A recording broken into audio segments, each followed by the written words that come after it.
Thank you. Наши професори, асистенти, студенти.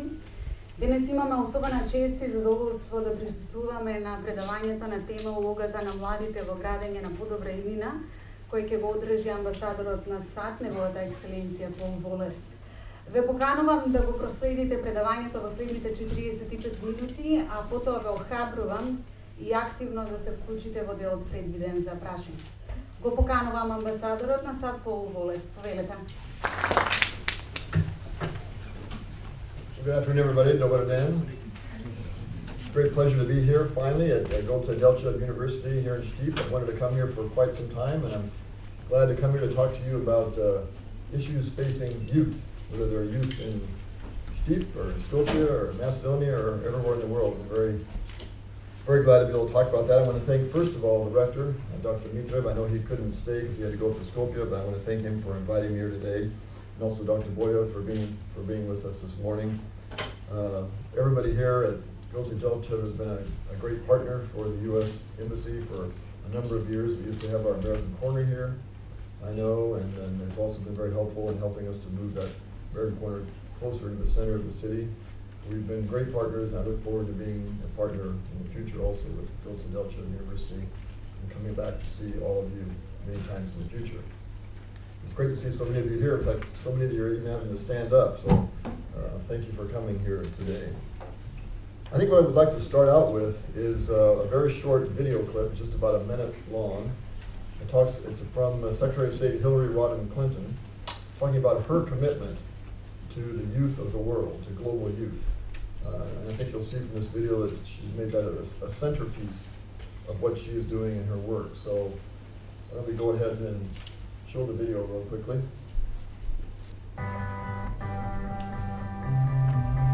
Young people are at the heart of today's great strategic opportunities and challenges, from rebuilding the global economy, to combating violent extremism, to building sustainable democracy. You belong to a remarkable generation of young people. There are now more than 3 billion people under the age of 30 in the world.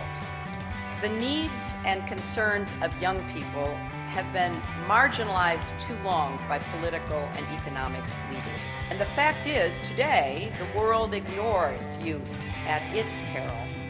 From Latin America to the Middle East, to Sub-Saharan Africa, to Southeast Asia. The global story that is happening requires innovative thinking and economic entrepreneurship. That is happening in lots of places.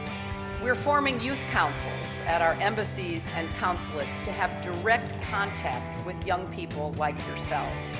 Because for every problem, we want to seek a solution. Now, the future is always somewhat uncertain, but what is certain to me is that it will be the young people who determine what the future will be. I think you can see that Secretary Clinton is very interested in and very committed to working with young people. In fact, she is the first Secretary of State to form a whole new office in the department called the Office of Global Youth Issues. And she has a special representative who travels around the world, and all she works on is youth issues. In fact, she was here in Macedonia just last Friday. We only had her for one day, but she came to Skopje for one day and she met some of the young people in Skopje. We actually have formed a youth council at the American Embassy in Skopje. She met with them, we had a reception, she met with some of those people, and we hope to get her back again. Maybe we can get her down here to Goce Delcheve when she comes back the next time. But I say this just because it's a sign of a commitment that the U.S. and Secretary Clinton in particular has to working with young people like all of you. I think part of being young, as I recall back to the days when I was young, which I don't think was that long ago, is thinking how great things might be someplace else. We have a saying in the U.S. that the grass is always greener on the other side of the fence, or the other side of the hill. I think there are young people in the United States in particular, perhaps, who have never actually traveled very much. Maybe they haven't been to France, or they haven't been to Australia, or they haven't been to Brazil. But they may convince themselves that those countries sound fascinating or perfect, and life would be great if they could live in those countries. I also know that I've seen lots of young people around the world, even here in Macedonia, who think that the United States is a perfect country and a perfect society. And if they could only move to the United States, everything would be perfect. But when you get a little bit older, you realize that whether you're in France or whether you're in Brazil or Australia or the United States, but all of these countries have some great things about them, but they're not perfect. And they all have areas that they need to work on to improve and to develop further. So when you arrive at this point, then you have to realize that there are no perfect places anywhere in the world. There are no perfect countries or no perfect societies. Then you have a choice. You can either give up, you can be full of despair, there's no great place, there's no perfect place, or you can make a decision to work to improve the place where you are, the place where you're located, where you live. Then you have to decide, are you going to leave things just the way they are if you don't think they're perfect, or are you going to become an agent of change, an agent of improvement for the country and the society in which you're living? Every country in the world needs more of that first group, the people who are going to make a change, who want to do things differently and improve things. And we need fewer of the people who say, well, there's no hope, there's no possibility, I won't even try. Because that's what makes a country improve and grow with time. And you, all of you, as the young people of Macedonia, you are the future of Macedonia.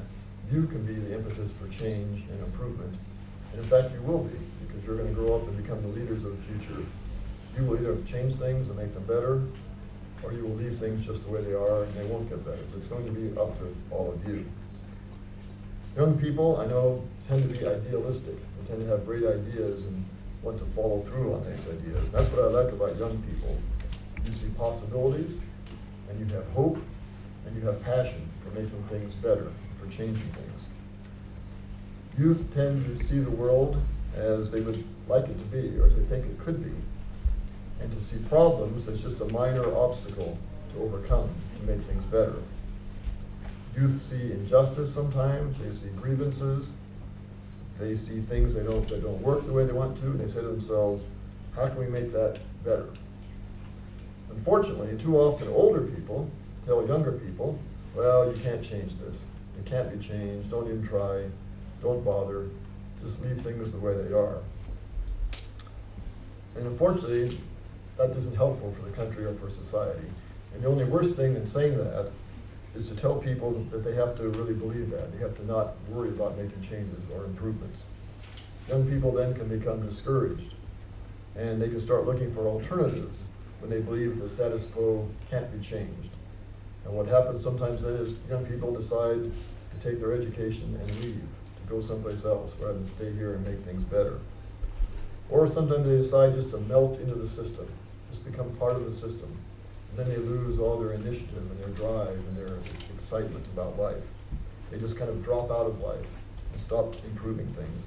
They become part of the gray market. It just seems to spread around when we have economic problems. But they stop trying to make changes, and that's obviously not good.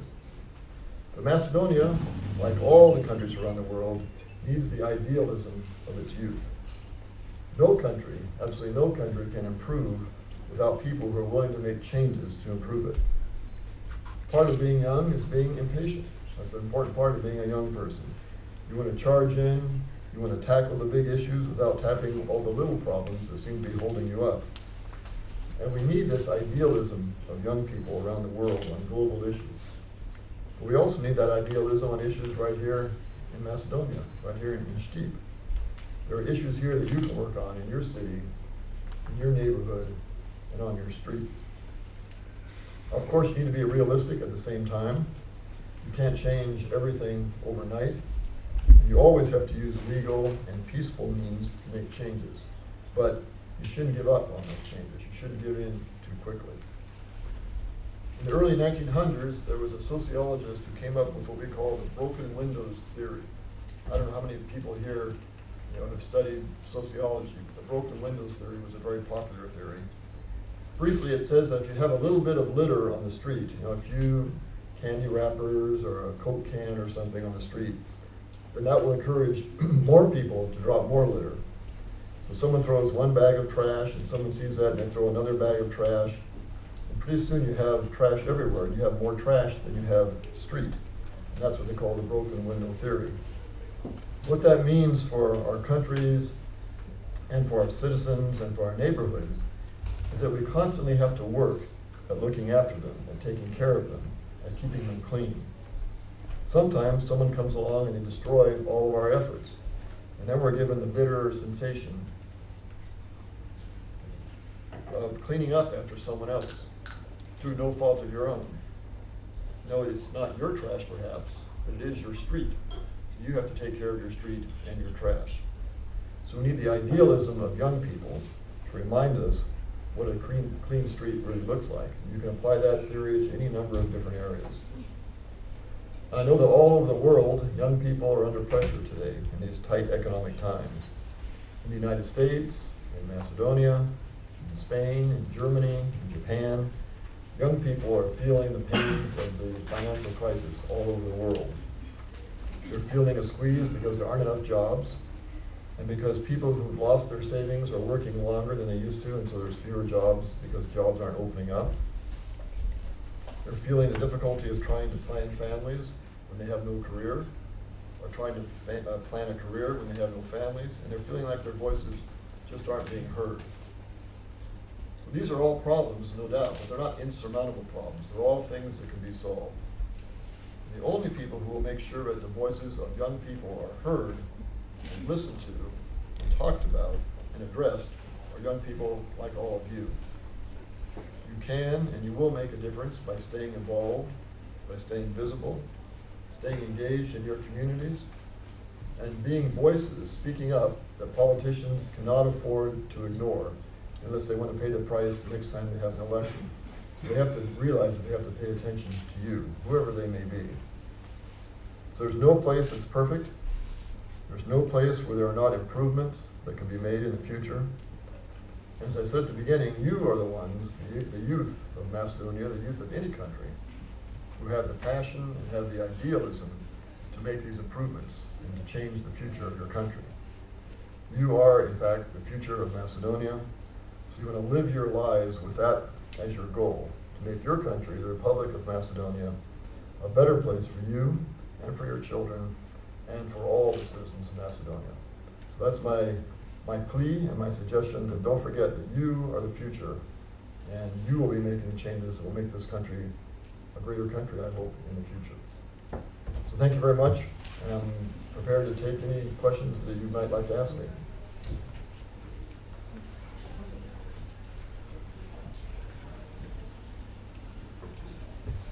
Who will be the first? That's the question.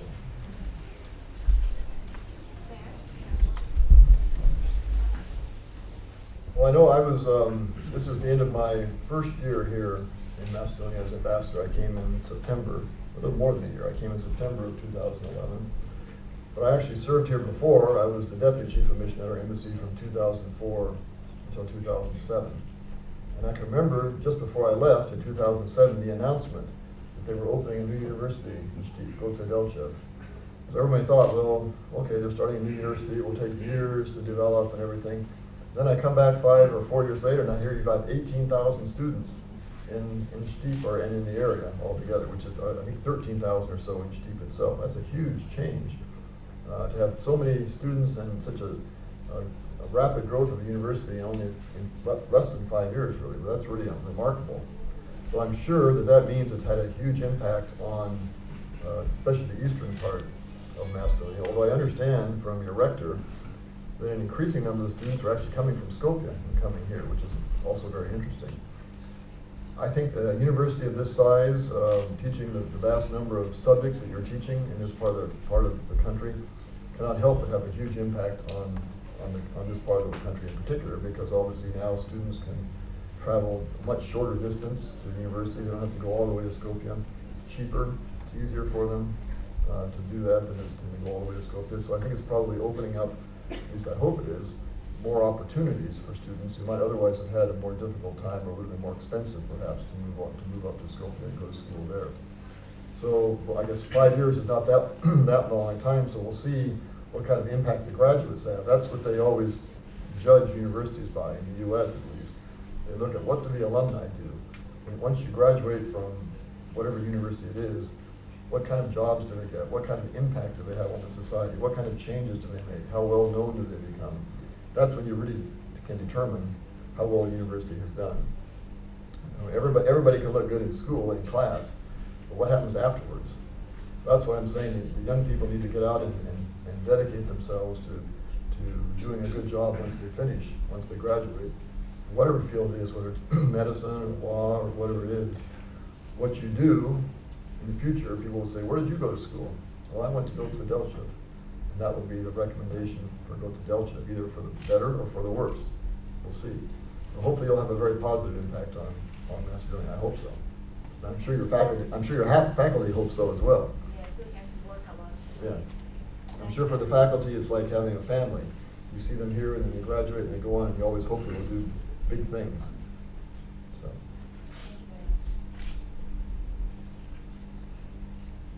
Actually, I can say that because my father was a university professor. So he used to always bring students to when I was a boy, he would bring students to our house for dinner and to talk to them, and he always followed them as they went on through their lives and how they did. They were like almost like his second family. Who else?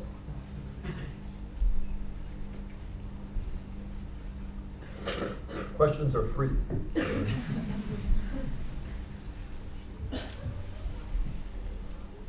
Nobody has a question? Nothing? About your future? There's always at least somebody who asks me a question about the name issue. I mean, so I think you know the answer to that one.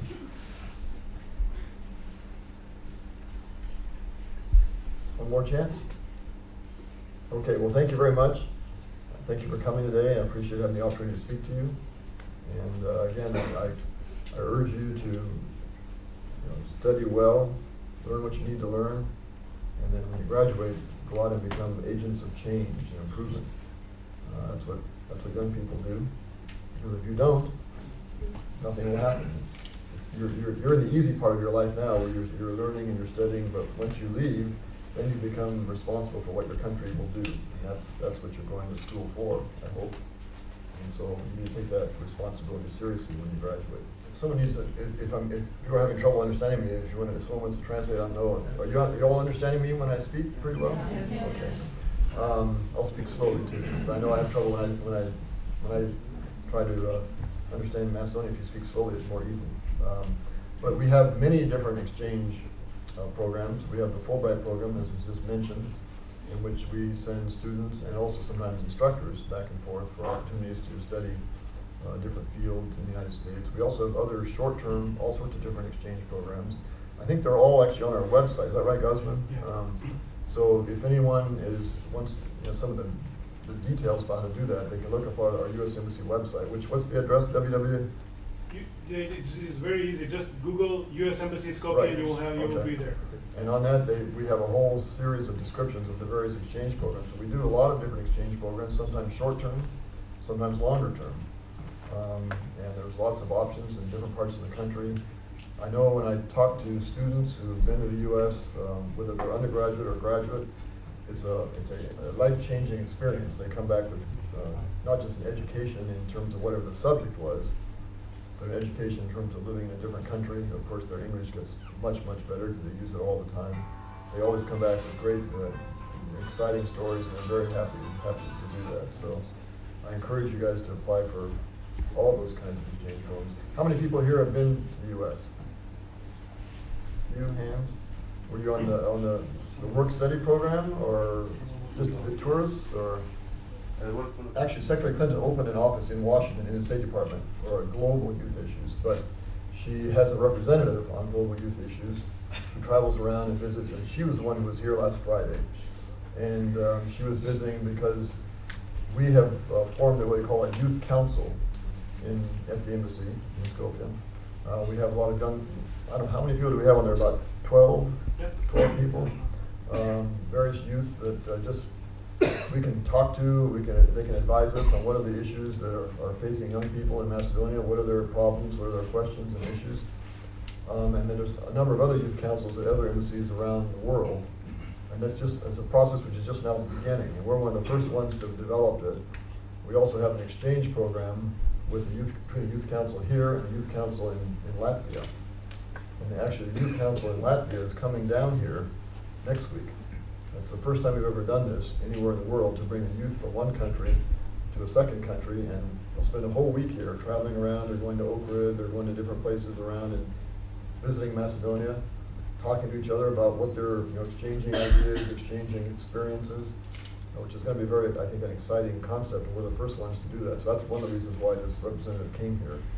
So we're just trying to develop this whole program now. So right now it's purely kind of an advisory thing where they give us ideas, but it's a good way for us at the embassy and for me to talk to them about what are the issues that youth care about. We tend to, at embassies, we tend to talk to the Prime Minister and the President and all the parliamentarians, and we forget that that's, of course, those are the political leaders. But we want to talk to the youth too and find out, what do the young people think? Do they think the same things? What are their issues? What are their questions? And how can we relate better and help the youth better? So that's what our goal is. Maybe we can set up an adjunct youth council here in Stip. Let's see. Maybe through the American Corner there. Through the American Corner. Do people here go to the American Corner? Yes. We have lots of different events I know that go on at the American Corner, and we have speakers coming down here all the time, speaking on all sorts of different topics, and that's free. All you have to do is go there. And I know that the schedule is posted. Oh, yes. Hi, how are you? You stand up so they can see you. Amy from the American Corner, she works there, so I think they all have access to the program and everything. So we encourage you to do that, and we'll be bringing more speakers down there, and so that's a good way for youth to get involved as well. And they also have all sorts of information about applying for universities and programs and all those sorts of things. So that's your first stop. That and the website to learn more about it.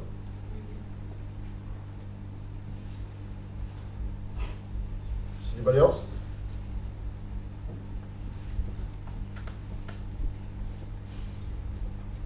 You can ask me in Macedonian too if you want to. Well, thank you very much again. Anyway, I encourage you to, as I said, get on our website, go to the American Corner, learn more about what we have to offer, the various activities that we have, and work hard and make a name for yourself and make a name for Goce Delchев University after you graduate. Thank you very much.